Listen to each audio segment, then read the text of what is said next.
C'est une très grande joie pour moi de recevoir ce prix, surtout de le recevoir de la part de ce qu'on appelle les Auvergnats de Paris, ou les Parisiens Auvergnats, ça dépend, vous choisissez votre appellation, comme on dit dans le fromage. C'est une grande joie parce que j'ai un peu l'impression d'être à la maison, en fait. Je me sens un peu moins seule.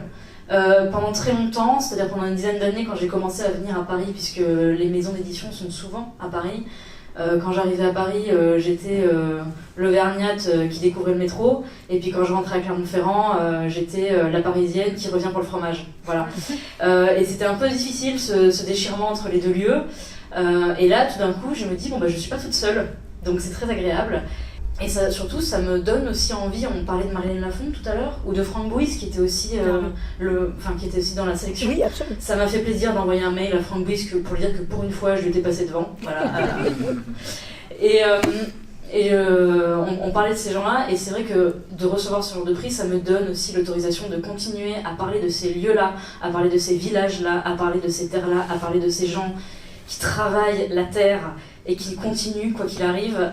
Or, on m'a très souvent dit que c'était un peu trop terroir, que c'était un peu trop à l'ancienne, et je ne suis pas d'accord avec ça, parce que pour moi c'est important, parce que mes grands-parents, mes parents ne viennent pas de là, mais mes grands-parents, ils sont nés et ont travaillé toute leur vie cette terre, donc je vous remercie 1000 fois pour ce prix. Merci beaucoup et passez une bonne soirée. Merci.